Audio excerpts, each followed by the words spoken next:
Nimisha Priya is a nurse. She hails from Palakkad district of Kerala, and she was sentenced to death in Yemen for killing a citizen of Yemen. His name is Talal Mehdi. Yemeni President Rashad Al Alimi has approved her death sentence.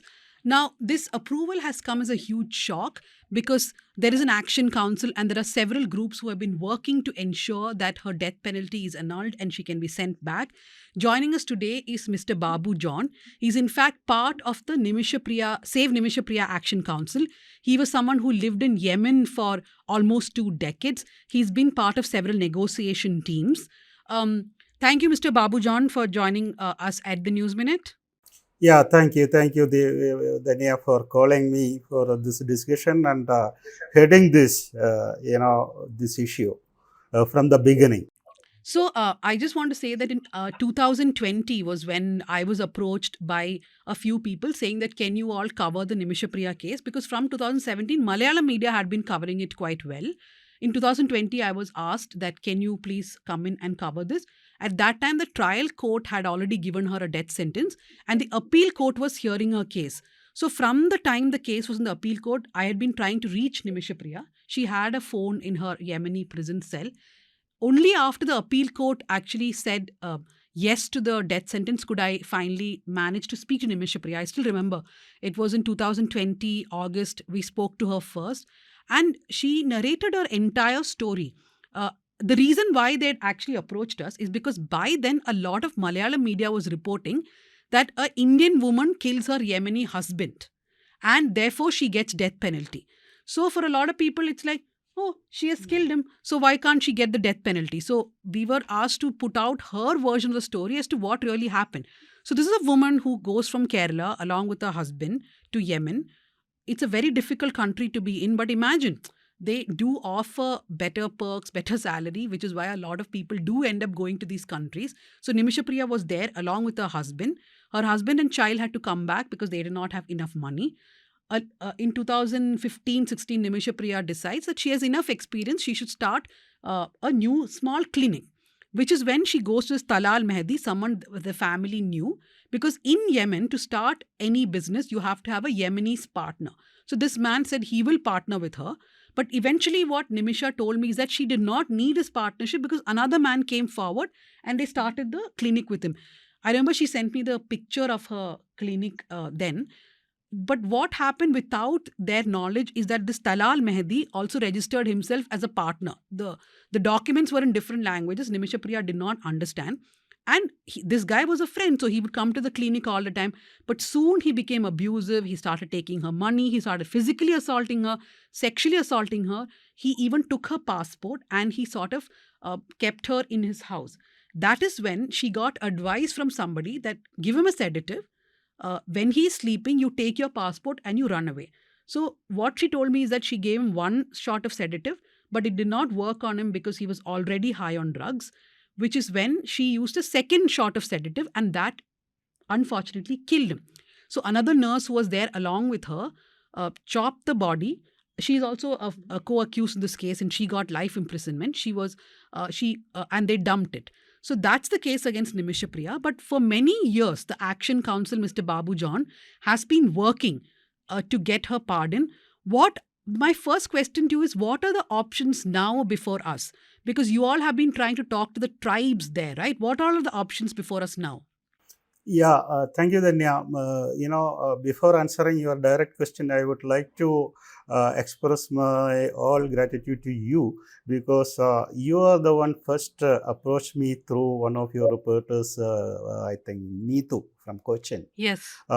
She told me in 2020, August 19th, I remember the dates.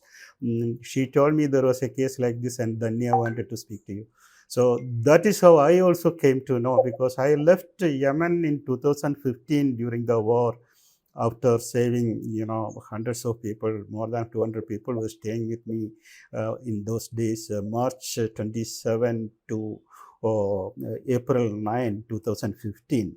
And, I was participating in the evacuation, process that was headed by Indian government. So that time Nimisha was there. She didn't come back with us because she spent a lot of money, more than 50 lakh rupees, to start this business as a clinic. Then, when Dhanya and team informed me about it, I was already that time in Dubai. And then I also approached on my way to contact Nimisha in jail, and there is one Samuel Jerome, a person from Tamil Nadu. He's already there working in an airlines. I approached him, and that's how I came to the picture.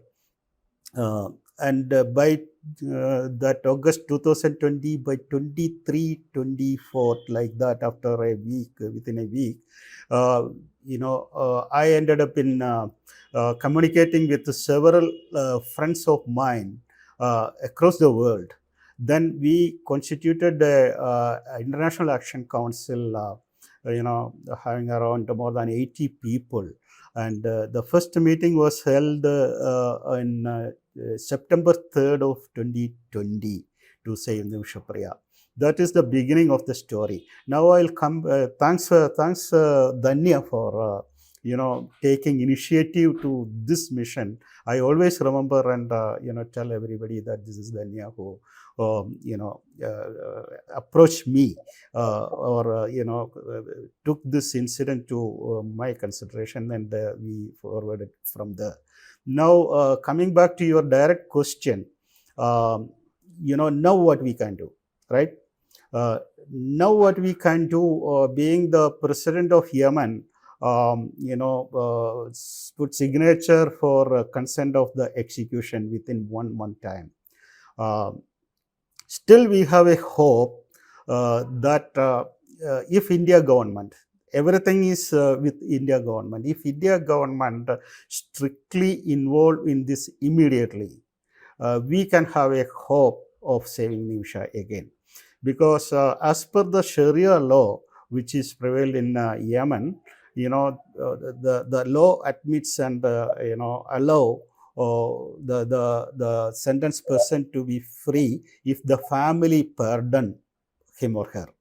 So now we are approaching from 2020 itself. We knew that going to the court is not going to make a difference, but it was a buying time for us.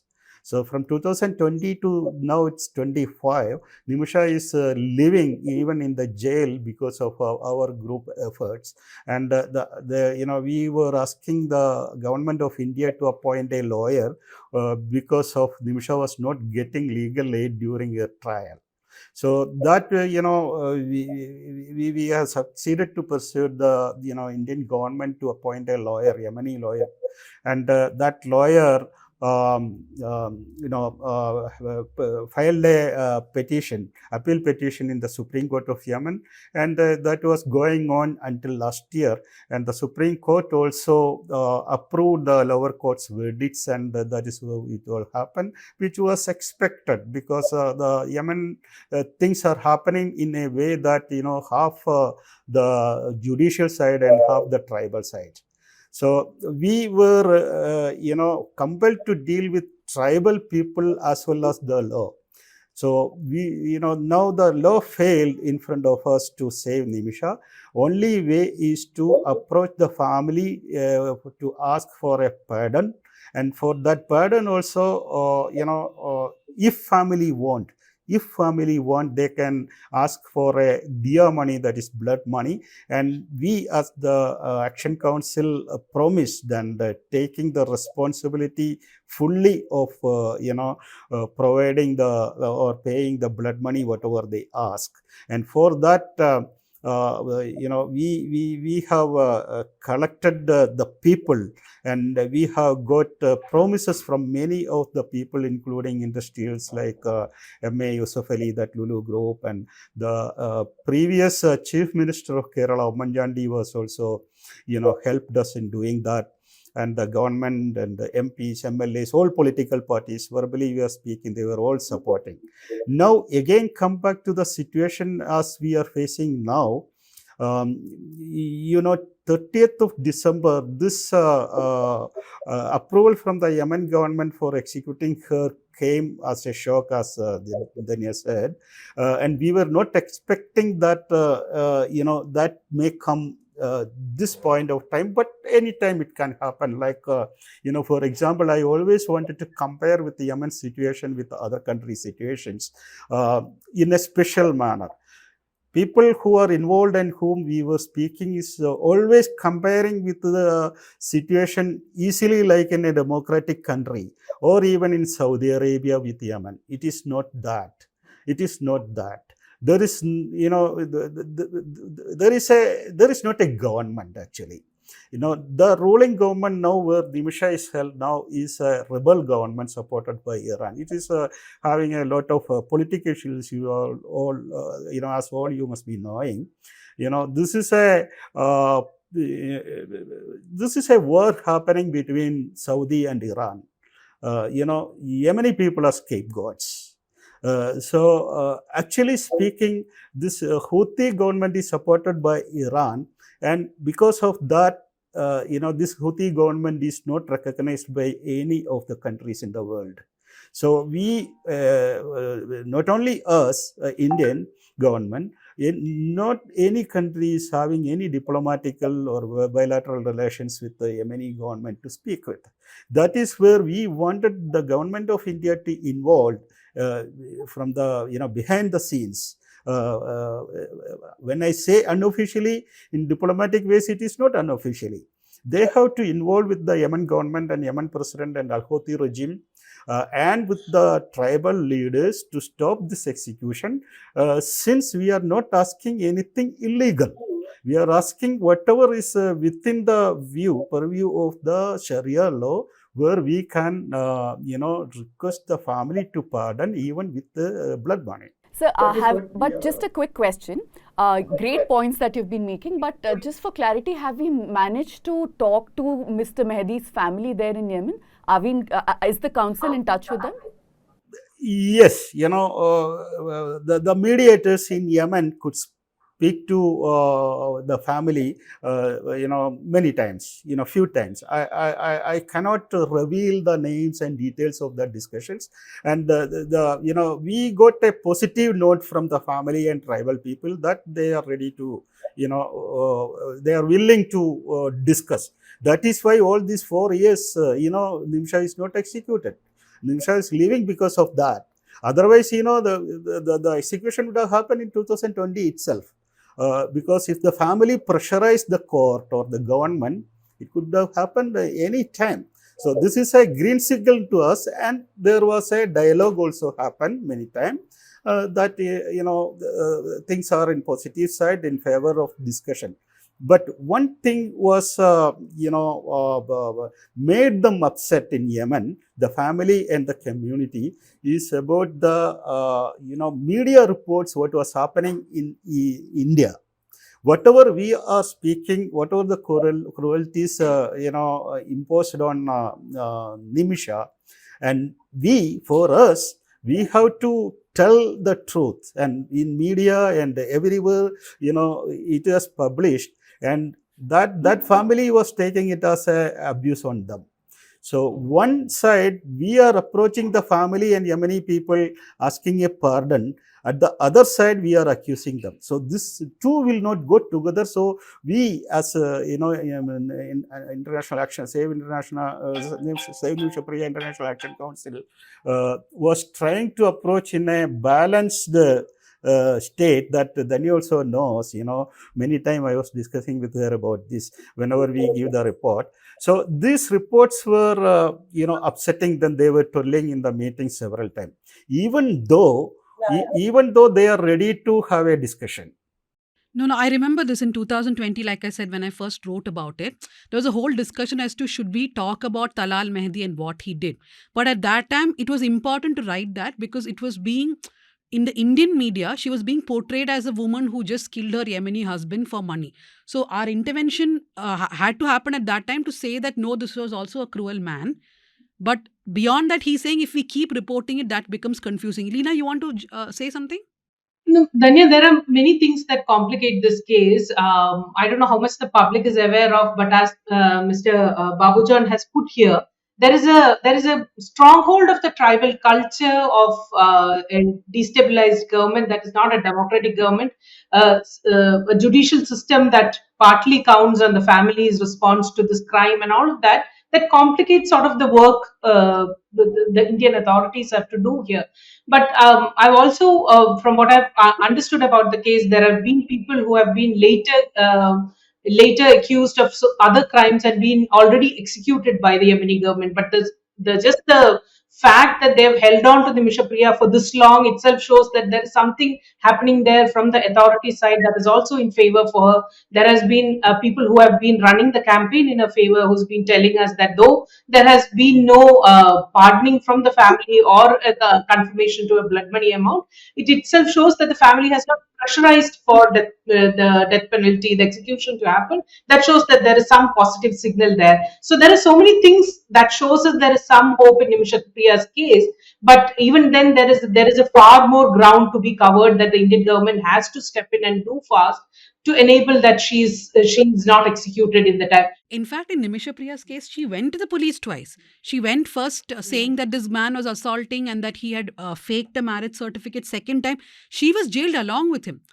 In fact, I remember asking her again, were you jailed? She said, yes, I was jailed for even filing that complaint. Wow. Yeah. Ramya, I just want to, just little bit of a deviation from this. We'll come to Mr. Babu John. One comment that I've been noticing across is, why did she go to Yemen? Why do these people go to Yemen and get stuck, right? That is one thing. And second, you must have reported yourself on cases like this where blood money is involved. Do you think the Indian government also holds back a bit? Though Mr. Babu John is not criticizing the government at all, and I understand his predicament, there are a lot of other people who have been going on TV channels saying that the Indian government has not done what it should and what it could have. Yeah, Danya. I think the question of why women go abroad to earn is, I think, is just absurd. If you look at if you look simply at Kerala's foreign return, just the amounts, it's very clear that that state makes its money abroad. So there is no point in questioning why did she go. Are there enough opportunities? These are not questions that we ask today. This has been going on for the last 30 years, if not for more, in a very, very organized manner. So we had the goat life recently. Adajivitam was another sort of exploitation. It's a story of exploitation of immigrants. So I think like Mr. Babu was saying, that you had an important role in demystifying this whole story and putting it in the context of an immigrant situation. It's not the same as a citizen situation. She is an immigrant and she's a woman, and therefore it's not a level playing field. It definitely is loaded against the woman, the victim in this case. Of course, yes, there was a murder, and one is not condoning the murder, but one reads the circumstances of her life into her story. I think that's very important.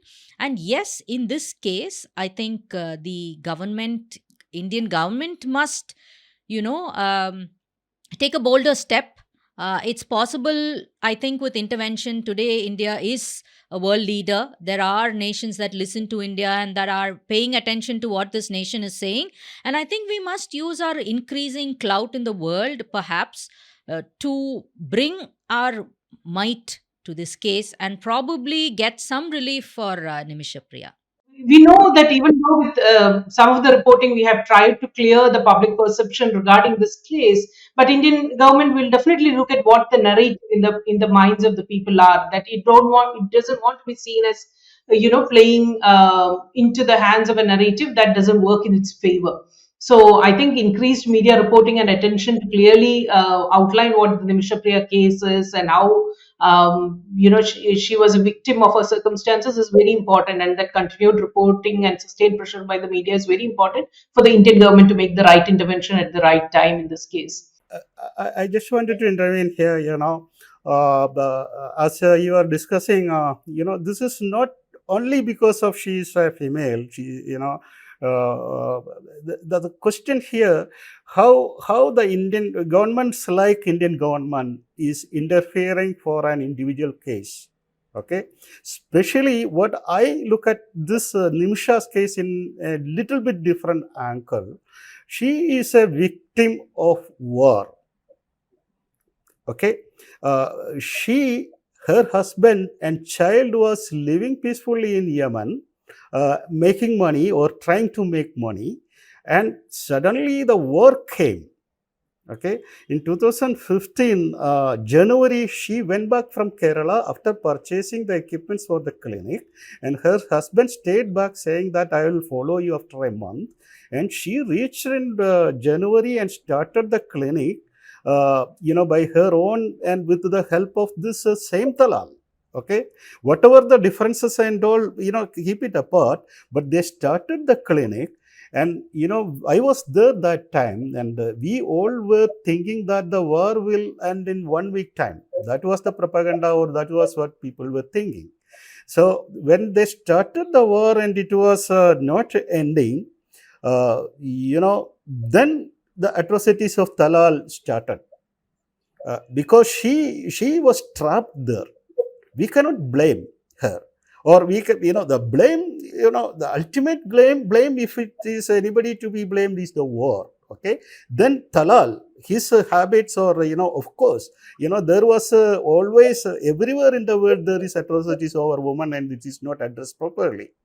And for the government, I criticize the government, and we had big fight with the government even during that Yemen evacuation during the war.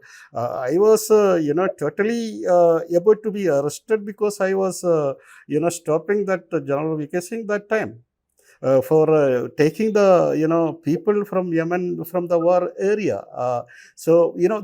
But at the same time, we cannot stop saying that government of India was doing certain things which was helpful. But my opinion is that that is not enough. As a government, like if we compare with the American government and all, if an American citizen is trapped like this in anywhere in the world, they will come with all the force and take them out, no, by all means. And India also did it. You remember, one of that Christian preach, that pastor, Tom Ulnadan, his name.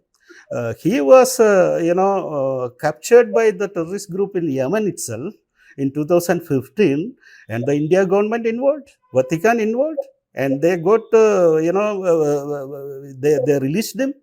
How that happened? The same situation. Why it is happened? Because there was a religious group behind. Here in Nimisha's case is not only a poor lady, but there is no powerful teams or groups behind her. If she belongs to a big religious group, whether it is Hindu, Christian, or Muslim, she will be backed up properly. And in our country, the problem is that it is all segmented. So if you don't have a support, if you are not from the minister's family, if you are not from the that cult or group, you will not get proper support. That's where we came into the picture. And our fight is against for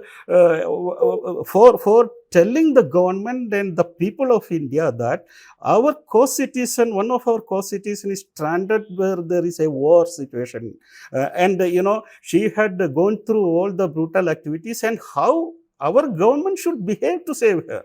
If the government want, they can approach the local tribal leaders through many ways, and I can show them what is the we can show them what is the ways to to reach them, and it will be happening. But there is not that much of intervention there happening, that not that much of interest is happening. When there is a pressure from the public and media and all, yes, government did certain things for sure. Without government doing, we cannot do anything. We will not have reached this position.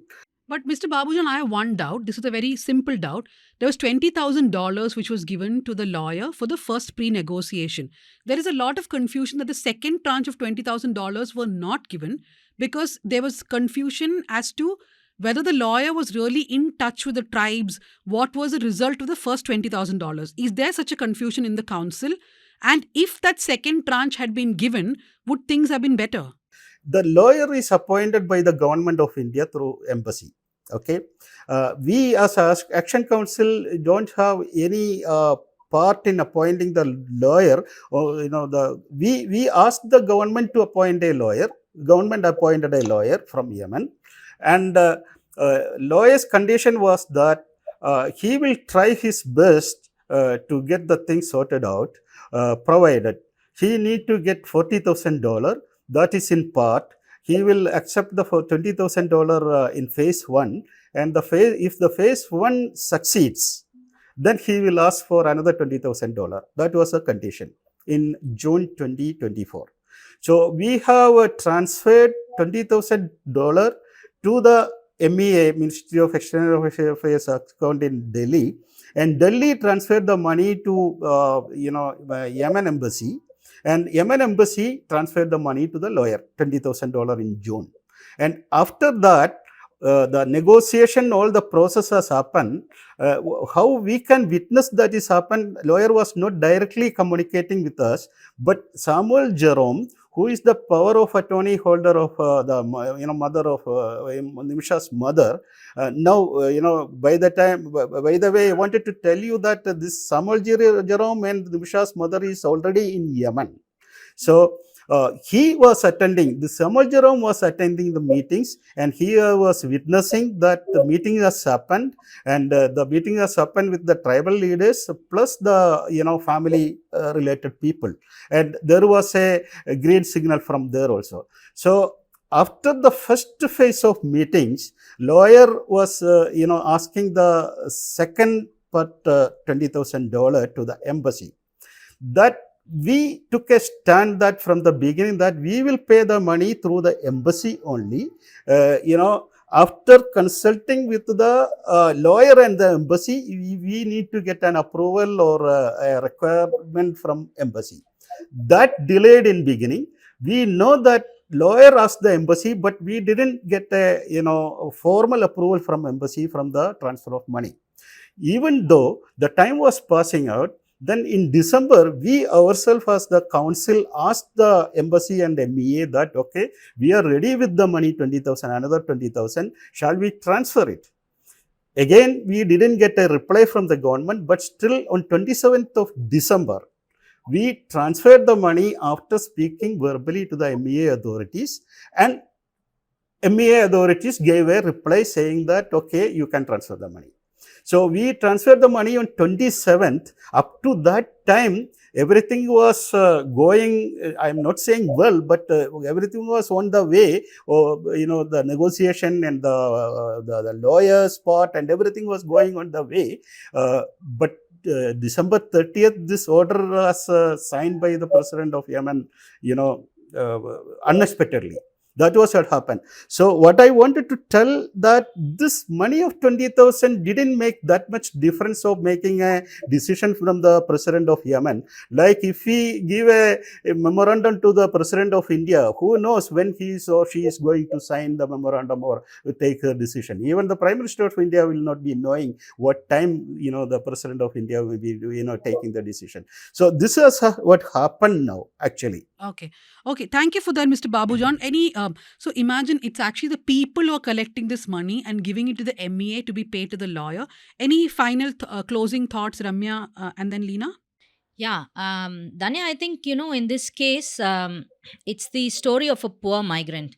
So, sometime back, some years ago, this US based basketballer, Brittany Griner, was arrested in Russia with with a stash of cocaine. And she was sent to, it was medical marijuana. She claimed it was medical marijuana because she had sustained a lot of injuries as a result of playing. And so it was in her luggage when she went to Russia. And then she was detained at the airport and then, put in prison. So she was incarcerated for about 290 days or so. But then the US government, which does not really negotiated with the Russian government to released her in a prisoner exchange program. So they released Victor Bout in exchange for Brittany. So is it the is it poverty? Is it, a case of being a poor immigrant left to your own resources that will make governments drag their feet on this? I think, these are the questions that we have to ask.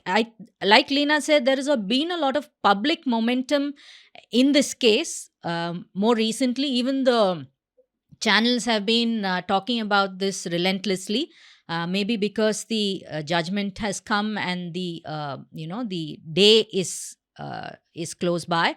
But I think, if the government of India can do something more in order to give her a lenient punishment or to relieve her from the death sentence, I think the time is now. Lena?